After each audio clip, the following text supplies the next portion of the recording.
அடுத்தது ஆடுதுறை பெருமாள். இந்த க்ஷேத்திரத்திலே ஜகத்ரக்ஷகன்னு பெருமாளுக்கு திருநாமம். இந்த சம்ஸ்கிருதத்தில் பார்த்தா ஜகத்ரக்ஷக பெருமாள். இந்த ஆடுதுறை சரியாக வந்து சேர வேண்டும். இப்போ ஐயம்பேட்டைக்கு போகணும். இப்போ தஞ்சாவூர் கும்பகோணம் போகிறோம். அங்கேருந்து ஐயம்பேட்டை, ஐயம்பேட்டையிலேருந்து கணபதி அக்ரஹாரம், கணபதி அக்ரஹாரத்துலேருந்து ஒரு 1.5-2 மைல் போனால் இந்த க்ஷேத்திரம். இவருக்கு வையங்காத்த பெருமாள்னு தமிழ் பேர், ஜகத்ரக்ஷக பெருமாள்னு வடமொழி பேர். திருமங்கியாழ்வார் 5ஆம் பத்து 2ஆம் திருமொழி முழுமையுமே இந்த பெருமாளுக்கு தான் பாடினார். இந்த ஊருக்கு திருக்கூடலூர் என்று பேர் உண்டு. கூடலூர் கூடல் நாயக பெருமான் மதுரையில் இருக்கார். அவர் கூடலழக பெருமாள், கள்ளழக பெருமாள், கூடலழக பெருமாள் அங்கே.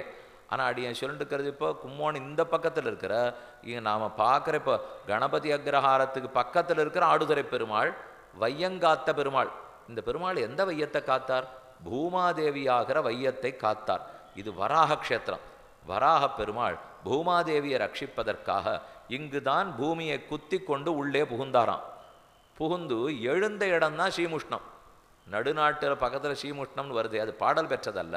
ஆனால் அங்கே பூவராஜ சுவாமி அவர் மேலே எழுந்து பூமாதேவியை மடியில் வச்சுன்ற இடம் அங்கே. ஆனால் குத்தி பூமிக்குள்ளே போய் வராகனா பன்றி அவதாரம் பண்ணி பூமாதேவி எடுத்து போனாரோ இல்லையோ, அது குத்தி உள்ளே போன இடம் தான் இந்த மலைங்கிறார். கருந்தன் கடலும் மலையும் அருந்தும் பெருமாள் இங்கே இருக்கிறவர். ஜெகத் ரக்ஷகன்னு சொன்னீரே, வையங்காத்த பெருமாள்னு ஆழ்வார் பாடியிருக்காரே.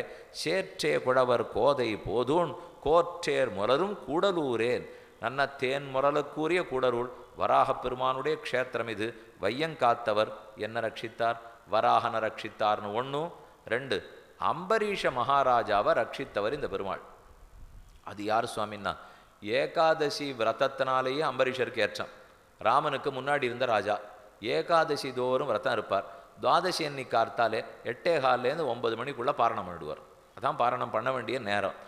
ஆனால் அன்றைக்கி பார்த்து சோதனையாக அவர் பாரணம் பண்ணுறதுக்கு முன்னாடி துர்வாசர் வந்தார். குளிச்சுட்டு வரேன்ட்டு போனார்.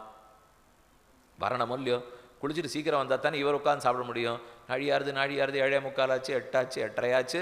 இவருக்கு விரதம் முடியணும், இல்லைன்னா ஏகாதசி வீணா போடும். துவாதசி கார்த்தால சாப்பிட்ணும்னா துர்வாசர் வரல. வந்திருக்கிற விருந்தாளியை வச்சுட்டு எப்படி சாப்பிட்றது? அதனால இவனுக்கு என்ன பண்ணுறதுன்னு தெரியல. தர்ம சங்கடம்.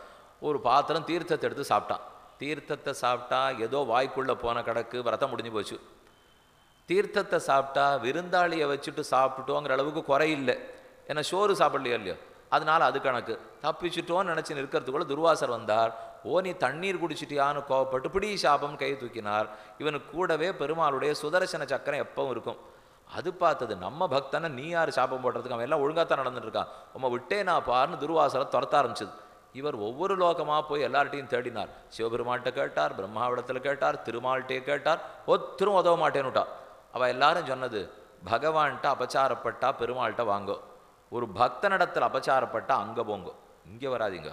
நாம் ஆறான்னு ஒரு பரம பக்தனிடத்தில் தப்பு பண்ணிவிட்டு நேராக கோவில் உண்டியலில் போய் பணத்தை போட்டோம்னாலாம் பெருமாள் மன்னிக்கவே மாட்டார். பக்தன்கிட்ட தப்பு பண்ணால் அவங்காலில் தான் போய் விழணும். சுற்றி அடித்தது. துர்வாசர் அங்கெங்கேயும் போனார், பெருமாள் ரட்சிக்க மாட்டேன்னு விட்டார். திரும்பி வந்து அம்பரீஷங்காலிலே விழுந்தார். எப்படியாவது காப்பாற்றி கொடுன். அம்பரீஷர் சுதர்சன சக்கரத்திடத்தை பிரார்த்தித்து துர்வாசரை விடுவித்தார்னு சரித்திரம். அவர் போன பிற்பாடு அதுக்கப்புறம் இந்த க்ஷேத்திரத்தை கட்டி எல்லாம் ஏற்படுத்தி கொடுத்தது அம்பரீஷர் தான். அப்போ அம்பரீஷரை காத்து கொடுத்தவர், பிரளய ஆபத்திலிருந்து உலகத்தையெல்லாம் உண்டு ரட்சித்து கொடுத்தவர் இந்த பெருமாளும் பிரயோக சக்கரத்தோடு எழுந்துள்ளிருக்கிறார். மூலவர் வையங்காத்த பெருமாள், உற்சவர் ஜெகத் ரக்ஷகர், உய்ய வந்த பெருமாள்.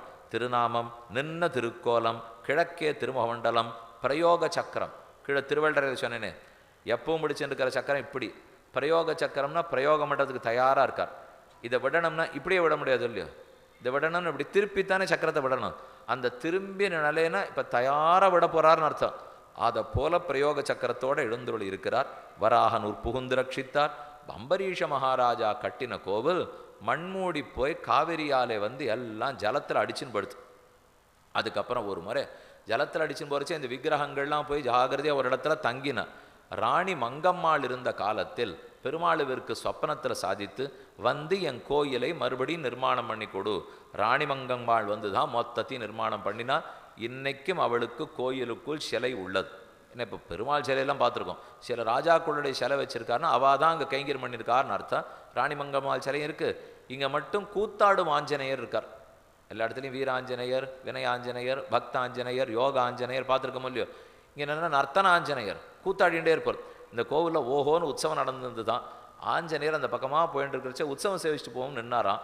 அது நடக்கிற கோலாகலத்தில் பார்த்துட்டு தம் வசத்தே இழந்து ஆஹா ஓஹோன்னு ராமநாமத்தை சொல்லிட்டு கூத்தாட ஆரம்பிச்சாராம்.